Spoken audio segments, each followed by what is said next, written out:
नेता विरोधी दल राहुल गांधी मोहन भागवत जो आरएसएस के चीफ है उनके ऊपर गुस्से में लाल पीला है। दरअसल कांग्रेस के नए भवन के उद्घाटन कार्यक्रम के मौके पर राहुल गांधी ने कहा कि मोहन भागवत जो आरएसएस के चीफ हैं, जो एक बीजेपी के साथ काम करने वाली संगठन है, वो किस तरीके का बयान दे रहे हैं। उनके बयान से सीधे तौर पर यह प्रतीत होता है कि 1947 के पहले जो लड़ाई देश की आज़ादी के लिए जिन लोगों ने लड़ी है वो सीधे तौर पर उनके नज़रों में है ही नहीं। जो संविधान है ये उसका अपमान है, जो शहीद हुए थे इस जंग की लड़ाई में वो उनका अपमान है। आरएसएस चीफ के बयान पर जहां तमाम विपक्ष के नेता सवाल उठा रहे हैं, वहीं राहुल गांधी ने एक ऐसी बातें कही। उन्होंने कहा कि इस वक्त आरएसएस चीफ से लड़े, मोहन भागवत से लड़े या देश के अंदर बीजेपी जैसे संगठनों के तमाम जो लोग हैं उनसे लड़ना है। हालांकि राहुल गांधी के इस बयान के बीच उनके एक शब्द कि भारत जैसे राज्यों से भी लड़ने की बात उन्होंने कह दी, जिस पर बवाल मचा है। बीजेपी ने उसे कोट करते हुए राहुल गांधी और पूरे कांग्रेस पर सवाल उठाया है कि राहुल गांधी की मंशा क्या है। फिलहाल आरोप प्रत्यारोप चल रहा है।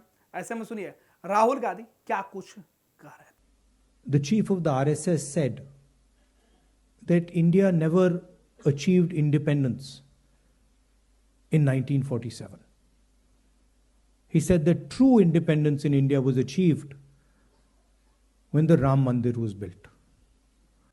Mohan Bhagwat has the audacity to inform the nation every 2 or 3 days what he thinks about the independence movement, what he thinks about the constitution.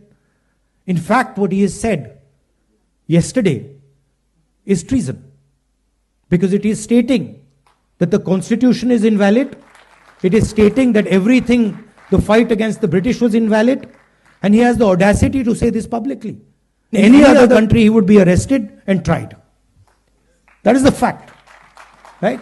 To say that India did not get independence in 1947 is an insult to every single Indian person. And it's about time we stop listening to this nonsense that these people think they can just keep parroting out and shouting and screaming. Right? That is the crux of it. The Congress party has worked with the Indian people. It has built the success of this country. And it has built the success of this country on the foundations of the Constitution. Bharatiya Janata party का सदस्य बनने के लिए 8800002024 पर missed call करें। निवेदक Bharatiya Janata party Bihar. Panorama group, जो सोचता है वो करता है। ये लो मुंह मीठा करो, आज मैंने अपना जॉब छोड़ दिया, अब हम पूर्णिया वापस जाएंगे। जॉब छोड़ दिया है? मतलब ये घर कैसे चलेगा? हम करेंगे क्या? और माँ बाबूजी क्या बोलेंगे? इसलिए मैं एक और मिठाई का डब्बा लाया। अपने बिजनेस के लिए लोन अप्रूव हो गया। अरे लोन अप्रूव हो गया वो तो ठीक है, लेकिन पूर्णिया में हम रहेंगे कहाँ? अपना घर भी तो नहीं है वहां। इसलिए तो एक और मिठाई का डब्बा अलग से लाया हूं। हमने पूर्णिया में घर ले लिया है, पूर्णिया के ई होम्स पैनोरमा में। पूर्णिया में पैनोरमा ग्रुप लेकर आए हैं ई होम्स पैनोरमा। बड़ा घर, आलीशान जिंदगी और अत्याधुनिक सुविधाओं के संग। अरे अब क्यों मुंह मीठा करवा रही हो? क्योंकि हम घर वापसी जो कर रहे हैं। घर वापसी की खुशी पूर्णिया में ई होम्स पैनोरमा के संग। ई Homes Panorama, luxurious lifestyle redefined.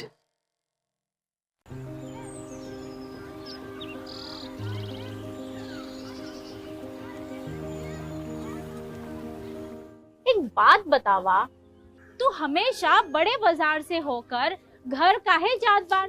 पगडंडी से जल्दी पहुंच जाई। अब का करी, मन बहलावे खातिर जाइला। सामान खरीदे हैसियत ना बा, उ देख के मन के समझा लेता नी। बात ता सही कहता। कभी कभी सोचे तानी पैसा रही ता राहुल खातिर टिफिन, ओकरा पापा खातिर जूता और गुड़िया खातिर रंग सब ले लेही। अब फिक्र मत कर। सुनल माई बहन मान योजना के बारे में का हो? तेजस्वी जी वादा कइले बारन कि अब की बार नई सरकार बनते ही हमके हर महीने 2500 रुपए मिली। अब दिन बदल जाई। अरे वाह, मतलब सच में दिन बदल जाई। माई बहन योजना, महिलाओं की समृद्धि, बिहार की प्रगति।